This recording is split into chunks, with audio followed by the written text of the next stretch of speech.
तुम्ही ध्यानमय होऊन जंगलात बसा, नाग येऊन तुमच्या समोर गोळा होतील. नागाचं विष ग्रहण केल्याने माझ्यासोबत विलक्षण गोष्टी घडल्या आहेत. शरीरात नवचेतना आणण्यासाठी आणि इतर गोष्टी काही ठराविक प्रकारचे योगी आहेत जे नेहमी त्यांच्यासोबत डोंगरातले विंचू ठेवतात. ते त्या विंचवाचा एकदा दंश घेतात. ते त्या विषाचा उपयोग संपूर्ण मज्जासंस्था हादरून सोडण्यासाठी करतात. जिथे चेतनेला कोणी स्पर्श करत असेल त्यांना ते लगेच जाणवतं. तर तुम्ही बोलत होता या उपकरणाबद्दल जे संपर्क देतं त्या चेतनेला, उच्च बुद्धिमत्तेला. पण तुम्ही म्हणताय हे मानवांसाठी आहे. पण तुम्हाला प्राण्यांबद्दल काय वाटतं आणि ते जगाचा कसा बोध घेतात? हे पहा, जेव्हा प्राण्यांचा विषय येतो, एक प्राणी अशा प्रकारे प्रोग्राम केलेला असतो जे बहुतेक करून त्यांचं आयुष्य त्यांच्या जीवन राहण्याच्या प्रक्रियेभोवतीच फिरत असतं. असं म्हणूया, कुठल्याही जीवासाठी तसं बघितलं तर त्यांचं पोट भरलेलं असतं तर त्यांचं जीवन परिपूर्ण असतं. ते नुसतं तिथे आनंदात बसून राहतात. पण मनुष्याचं तसं नसतं. पोट रिकामं असलं तर फक्त एक समस्या, पोट भरलं तर 100 समस्या. ही मनुष्याची प्रकृती आहे. कारण पोट भरणं हे काही आपल्यासाठी अंतिम लक्ष्य नाहीये. केवळ जेव्हा पोट भरण्यासाठी सोय होते तेव्हाच मनुष्य जीवनाला सुरुवात होते. नाहीतर तोपर्यंत आपण सुद्धा आणखी कुठल्या प्राण्यासारखे असतो. जेव्हा आपल्याला खूप भूक लागलेली असते आणि जिवंत राहण्याचा प्रश्न असतो, आपण कुठल्याही इतर प्राण्यासारखे आहोत. मनुष्य इतर प्राण्यांसारखेच भांडतात. जेव्हा जिवंत राहण्याचा प्रश्न असतो, केवळ जेव्हा त्या गोष्टींची सोय होते, मनुष्य असण्याचे इतर आयाम एक शक्यता बनतात. तर जिवंत राहणं हे काही आपलं अंतिम लक्ष्य नाहीये. ती सुरुवात आहे आपल्यासाठी. ती जीवनाची पहिली पायरी आहे. पण इतर सर्व प्राण्यांसाठी जिवंत राहणं हे अंतिम लक्ष्य आहे. पण त्यांच्यामध्ये सुद्धा काही विशिष्ट प्राण्यांना इतरांपेक्षा कितीतरी जास्त बोध होतो किंवा ते जास्त संवेदनशील असतात. बोध मी म्हणणार नाही, ते जरा जास्त संवेदनशील असतात चेतनेप्रती.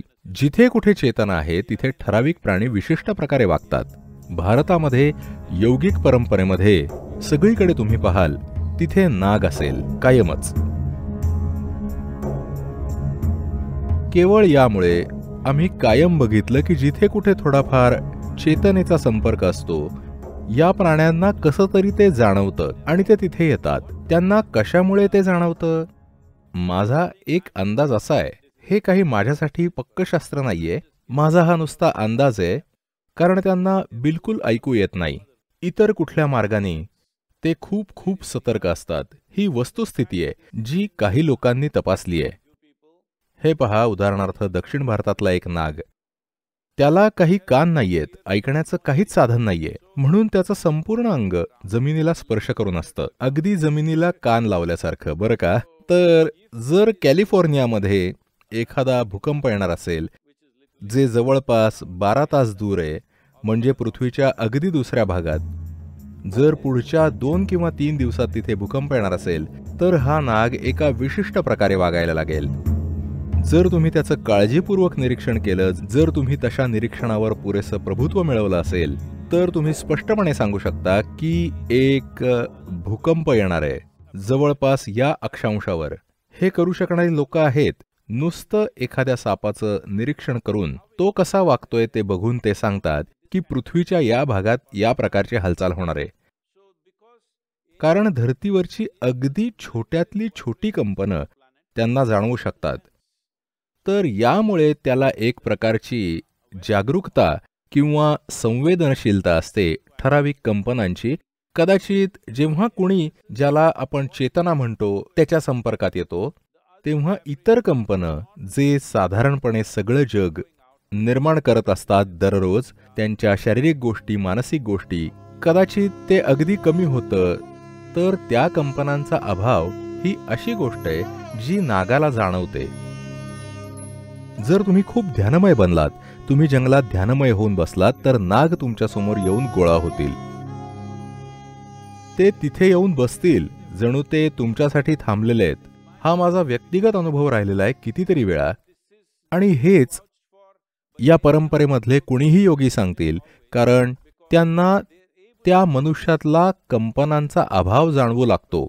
जेव्हा कंपनं खूप कमी किंवा खूप सूक्ष्म होतात, कसं तरी करून ते त्याकडे आकर्षित होतात. सर्व विषारी प्राणी जे त्यांच्या यंत्रणेत विष निर्माण करतात, त्या सगळ्यांना हे जाणवू शकतं. कदाचित मी नुसता अंदाज करतोय इथे, हा नुसता अंदाज आहे. हे बघा, कुठला प्राणी विष निर्माण करतो, त्याच्या आत उत्क्रांतीच्या प्रक्रियेत कदाचित कुठल्या तरी प्रकारे त्याचे शारीरिक गुण असेत की त्या भयंकर विषाशिवाय तो जिवंत राहू शकला नसता. त्याला सतत धोका आहे, म्हणून त्याला इतकी भीती असल्याने, हे मनुष्यांसाठी सुद्धा खरं आहे, ज्यांना सारखी भीती वाटत असते ती त्यांच्या आत भरपूर विष निर्माण करतील. तर मनुष्य स्वभावाकडे बघून मी फक्त असा अंदाज करतोय की उत्क्रांतीच्या प्रक्रियेत त्यांना हातपाय नसल्याने, सापांना हातपाय नसल्याने, त्यांच्याकडे इतर प्राण्यांसारख्या क्षमता नसल्याने त्यांनी कालांतराने विष निर्माण केलं असेल. कारण अन्यथा ते जिवंत राहू शकले नसते, त्यांना खायला मिळालं नसतं. त्यांच्या आजूबाजूचं सगळं काही जास्त वेगात हालचाल करतं, पण तरीही ते शिकार करून जिवंत राहतात केवळ त्यांच्यातल्या विषामुळे. सगळे विषारी जीव मी हे मधमाशांमध्ये पाहिलंय बरं का, ते माझ्या आजूबाजूला ज्या प्रकारे वागतात मी अनेक वेळा बघितलंय. खूप विचित्र आहे. सुरुवातीला जेव्हा हे घडलं तेव्हा माझा विश्वास बसेना. कसं या किड्यांना हे जाणवतंय जे बहुतेक वेळा मनुष्यांनाही जाणवत नाही, पण त्यांना ते जाणवतंय.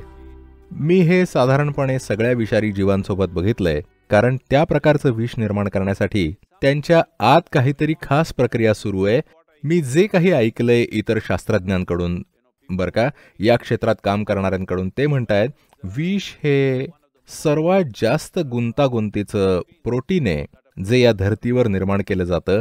आणि आज विविध मज्जासंस्थेच्या आजारांसाठी असे प्रयोग चालू आहेत की भविष्यात विषाचा काय उपयोग करता येईल. कारण बरं का, माझ्या वैयक्तिक अनुभवात विष ग्रहण केल्याने माझ्यासोबत विलक्षण गोष्टी झालेल्या आहेत. माझ्या शरीरात नवचेतना निर्माण करण्यासाठी आणि इतर गोष्टींसाठी कितीतरी वेगवेगळ्या प्रकारे काही विशिष्ट प्रकारचे योगी आहेत जे नेहमी त्यांच्यासोबत हे डोंगरातले विंचू ठेवतात, जे जवळपास 9 इंच लांब असतात एका पेटीमध्ये.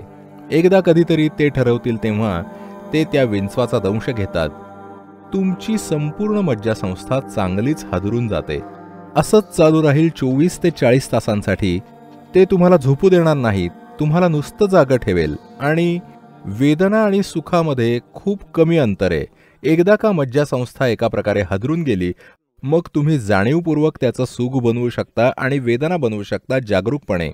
तर ते हसतील, रडतील, हसतील, रडतील, संपूर्ण 24 ते 48 तास त्यातच राहतील, कारण ते त्या विषाचा मज्जासंस्थेला हादरून सोडण्यासाठी वापर करतायत. तर एवढं समजून घेऊन कुठेतरी काही ठराविक जीवांकडे थोडी अधिक क्षमता या गोष्टींपर्यंत पोहोचण्याची, ते स्वतः चेतनेपर्यंत पोहोचू शकत नसतील, पण जिथे कुठे चेतनेचा संपर्क मिळतो त्यांना ते जाणवू शकतं.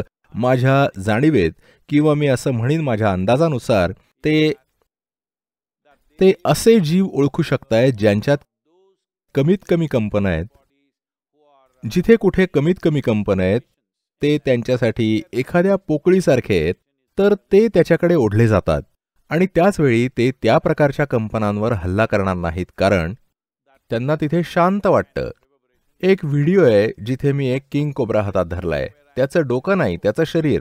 तो काही पाळीव नाग किंवा असं काही नाहीये. आम्ही नुकताच 2-3 दिवस आधी पकडलाय आणि त्याचं शूटिंग घेतलंय.